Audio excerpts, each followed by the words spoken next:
Have you had your fiddle-leaf fig for months now, and it just sits there? No new leaves unfurling, no real height gained, just the same handful of leaves it came with from the store. Most people think fiddle-leaf figs are just difficult, dramatic plants that don't want to grow. But a lot of the time, the plant isn't being difficult, it's just missing one nutrient that's easy to give it for free.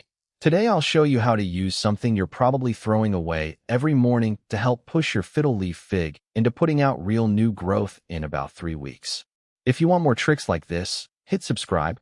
I've got a new one every week. Let's talk about why your fiddle-leaf fig might be stuck. These plants are heavy feeders, especially when it comes to nitrogen, which is the nutrient responsible for driving leafy green growth. If you've had your fig in the same soil for a while without feeding it, the available nitrogen gets used up fast, and the plant simply doesn't have the raw material to build new leaves. Instead of putting energy toward new growth, it settles into a kind of holding pattern, keeping the leaves it has instead of risking new ones it can't fully support.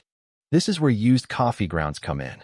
Coffee grounds contain a meaningful amount of nitrogen, along with smaller amounts of potassium and phosphorus, and they release those nutrients slowly as they break down in the soil. The key word there is used. Fresh, wet coffee grounds are too acidic and can mat down and block airflow. But grounds that have already been used for coffee and left to dry out are much gentler and safe to work into the soil. Here's how to use them properly. Take about 2 tablespoons of dried, used coffee grounds and sprinkle them evenly across the top of the soil, staying an inch or 2 away from the base of the trunk. Then gently work them into the very top layer of soil with your fingers, just enough that they're not sitting exposed on the surface where they could grow mold. Water normally afterward, so the nutrients start working their way down to the roots. Do this once a month, not more often. Coffee grounds are slow release, but too much nitrogen too fast can actually burn tender roots and cause leaf tip browning, which is the opposite of what we want here. While you're feeding the soil, make sure your fiddle-leaf fig is getting bright, indirect light for most of the day, since nitrogen only fuels new growth if the plant also has enough light to put that growth to use. Around the 2 to 3 week mark, check the top of the plant closely. You're looking for a small, tightly rolled new leaf starting to emerge from the growth point at the top of the stem.